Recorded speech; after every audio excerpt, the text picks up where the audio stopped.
ವಿಚಾರ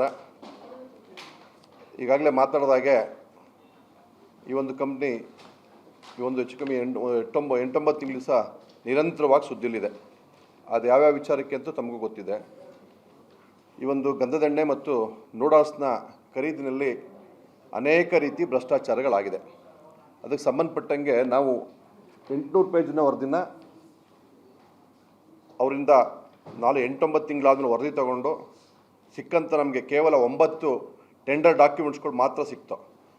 ಆ ಡಾಕ್ಯುಮೆಂಟ್ಸ್ನಲ್ಲಿ ಇದ್ದಂಥ ನ್ಯೂನತೆಗಳನ್ನ ಪಟ್ಟಿ ಮಾಡಿ ಸರ್ಕಾರದ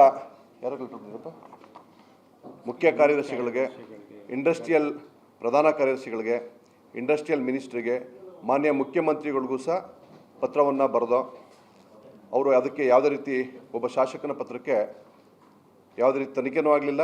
ಅದಕ್ಕೆ ಮರು ಉತ್ತರನೂ ಸಹ ಕೊಟ್ಟಂಥ ಪ್ರಸಂಗಗಳು ಯಾವುದೇ ರೀತಿ ಒಂದು ಮರು ಉತ್ತರವನ್ನು ಕೊಡುವಂಥ ಪ್ರಯತ್ನ ಮಾಡಿಲ್ಲ. ಹಾಗಾಗಿ ಅನಿವಾರ್ಯವಾಗಿ ಇವತ್ತು ನಮ್ಮ ರಾಜ್ಯದ ಎಲ್ಲ ದೃಶ್ಯ ಮತ್ತು ಪ್ರಿಂಟ್ ಮೀಡಿಯಾದ ಕಡೆ ಬಂದು ಮಾತಾಡ್ತಾ ಇದ್ದೀನಿ. ಇವತ್ತು ತಮಗೆ ಗೊತ್ತಿದೆ ವಿಚಾರ.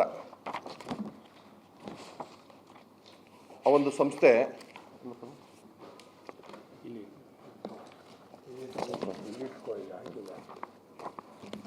ಸಂಸ್ಥೆ ಸುಮಾರು 1918ರಲ್ಲಿ ಇವತ್ತು ನಿಮ್ಮಲ ನೆಚ್ಚಿನ ನಾಲ್ವಡಿ ಕೃಷ್ಣರಾಜ ಒಡೆಯರು ಮತ್ತು ವಿಶ್ವೇಶ್ವರಯ್ಯನವರು ಪ್ರಾರಂಭವಾದಂಥ ಸಂಸ್ಥೆ.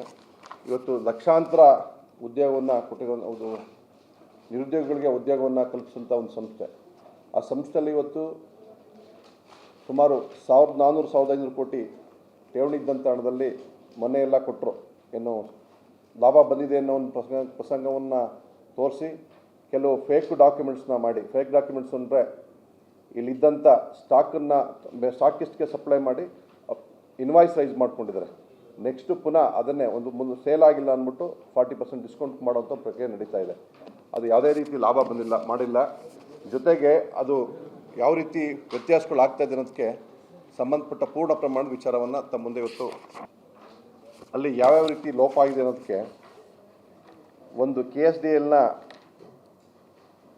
KSDL ಕಂಪ್ನಿಯ ತಾವೇ ಕರ್ನಾಟಕ ಆರೋಮಸ್ ಕಂಪನಿಯ ಬ್ಲ್ಯಾಕ್ ಲಿಸ್ಟ್ಗೆ ಸೇರಿಸ್ತಾರೆ.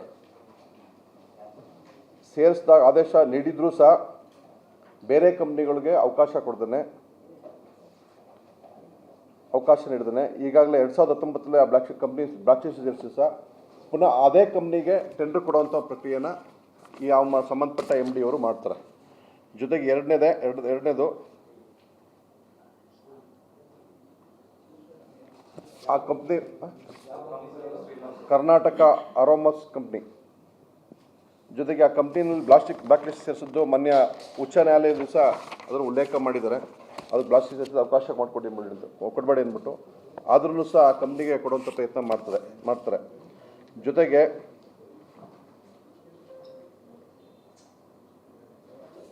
ಯಾವುದೇ ರೀತಿ ಇದು ಒಂದು ಟೆಂಡರ್ನಲ್ಲಿ ಪಾಲಿಸಬೇಕಾದ ನಿಯಮವನ್ನು ಎಲ್ಲೂ ಸಹ ಪಾಲನೆ ಮಾಡಿಲ್ಲ.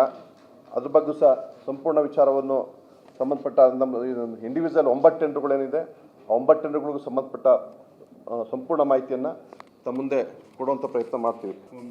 9 ಕಂಪ್ನಿಗಳು ಟೆಂಡರ್ ಕೊಟ್ಟಿದ್ದಾರೆ. ಒಂದೇ ಕಂಪ್ನಿ ಒಂದು ಮ್ಯಾನುಫ್ಯಾಕ್ಚರ್ ಏನಿದ್ದಾನೆ ಅವನು ಟೆಂಡರ್ ಹಾಕ್ತಾನೆ, ಸಪ್ಲೈಯರ್ಸು ಟೆಂಡರ್ ಹಾಕ್ತಾನೆ. ಮ್ಯಾನುಫ್ಯಾಕ್ಚರರು ಸಪ್ಲೈಯರ್ಗಿನ್ನ ಜಾಸ್ತಿ ಟೆಂಡರ್ ಹಾಕ್ತಾನೆ, ಜಾಸ್ತಿ ರೇಟ್ ಕೊಟ್ಟು ಮಾಡ್ತಾನೆ. ಸಪ್ಲೈಯರು ಕಮ್ಮಿ ಮಾಡ್ತಾನೆ. ಮ್ಯಾನುಫ್ಯಾಕ್ಚರ್ ಮ್ಯಾಕ್ಸಿಮಮ್ ಯಾವುದೇ ಕಾರಣಕ್ಕೂ ಮ್ಯಾನುಫ್ಯಾಕ್ಚರ್ ಜಾಸ್ತಿ ಮಾಡಬೇಕು, ಕಮ್ಮಿ ಹಾಕಬೇಕು.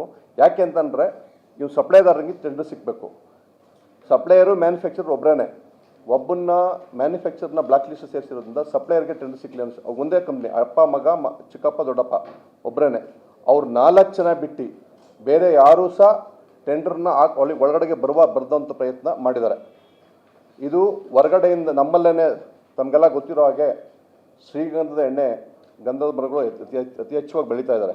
ನಮ್ಮ ರೈತರೇ ಬೆಳೀತಾ ಇದ್ದಾರೆ. ಇಲ್ಲೇ ಅವರಿಂದ ಪರ್ಚೇಸ್ ಮಾಡಿ ಇಲ್ಲೇ ಆಯಿಲ್ನ ತಯಾರು ಮಾಡುವಂಥ ಪ್ರಯತ್ನ ಮಾಡ್ಬೋದು. ಅವ್ರು ಯಾವುದೇ ಕಾರಣಕ್ಕೂ ಅದನ್ನು ಆ ಪ್ರಯತ್ನ ಮಾಡ್ತಾ ಇಲ್ಲ. ಫಾರಿನ್ನಿಂದ ಹೊರಗಡೆಯಿಂದ ಇಂಪೋರ್ಟ್ ಮಾಡ್ಕೋತೀವಿ ಅಂತ ಹೇಳ್ತಾ ಇದ್ದಾರೆ. ಆದರೆ ಇಂಪೋರ್ಟ್ ಮಾಡಿಕೊಂಡ್ರೆ ಅದಕ್ಕೆ ಸಂಬಂಧಪಟ್ಟ ದಾಖಲಾತಿಗಳನ್ನು ಸಹ ನಾನು ಅದನ್ನು ಕೇಳಿದ್ದೀನಿ ಸಂಬಂಧಪಟ್ಟ ಕಂಪ್ನಿಯವರಿಂದ. ಇಂಪೋರ್ಟ್ ಮಾಡಿಕೊಟ್ಟಂಥ ದಾಖಲಾತಿಗಳನ್ನ ಯಾವುದೇ ದಾಖಲಾತಿ ಕೊಡ್ತಾ ಇಲ್ಲ.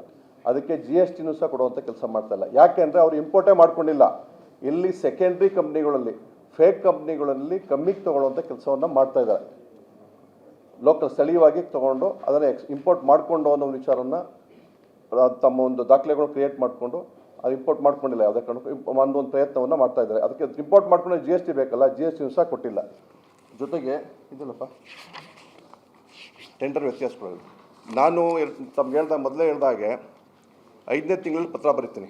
5ನೇ ತಿಂಗಳಲ್ಲಿ ಪತ್ರ ಬರೆದಾಗ ಕಳೆದ ವರ್ಷ 2022, 23, 24 ಆ ಸಂದರ್ಭದಲ್ಲಿ 1 kg ಸ್ಯಾಂಡಲ್ ಆಯಿಲ್ಗೆ 2,24,000 ಇರುತ್ತೆ. 2,24,655 ಇರುತ್ತೆ. ಇನ್ನೊಂದು ಟೆಂಡರ್ಗೆ 2,23,750 ಇರುತ್ತೆ. ಇನ್ನೊಂದು ಟೆಂಡರ್ಲಿ 2,24,450 ಇರುತ್ತೆ. ಇನ್ನೊಂದು ಟೆಂಡರ್ಗೆ 1,97,000 ಇರುತ್ತೆ. ಇನ್ನೊಂದು ಟೆಂಡರ್ಗೆ 1,97,400 ಇರುತ್ತೆ. ನಮ್ಮ ಪತ್ರ ಹೋದ ನಂತರ ಎನ್ಕ್ವೈರಿ ಶುರುವಾದ ನಂತರ 1 kg ಸ್ಯಾಂಡಲ್ ಆಯಿಲ್ಗೆ 7,200 ಮೆಟ್ರಿಕ್ ಟನ್ಗೆ 93,116 ಬರುತ್ತೆ. ಯಾವಾಗ ಟೆಂಡರ್ ಆಗಿರೋದು? ಅದು 13/8/2025 ಟೆಂಡ್ರು. ನಾವು ಮಾಹಿತಿ ಕೇಳಿದ ನಂತರ 93,116 ರೂಪಾಯಿ. ಅಂದರೆ ಹೆಚ್ಚು ಕಮ್ಮಿ ಇದು ಏನು ಇವತ್ತು ಈ ವರ್ಷ ಟೆಂಡರ್ ಆಗಿದೆ 13/8/2023 ಏನು ಟೆಂಡರ್ ಆಗಿದೆ, ಈ ಟೆಂಡರ್ಗಿನ್ನ last year, before last year, other last year ಸುಮಾರು ಹೆಚ್ಚು ಕಮ್ಮಿ 9 ಟೆಂಡರ್ ಮಾಡಿದ್ದಾರೆ. ಈಗ ಒಂದು ಸಿಕ್ಕಿರೋಂಥ ಮಾಹಿತಿಗಳು 9 ಟೆಂಡರ್ಗಳಲ್ಲಿ ಮಾಹಿತಿ ಸಿಕ್ಕಿರೋ ಪ್ರಕಾರ 1,700 ಕೋಟಿ ವ್ಯತ್ಯಾಸ ಇದೆ.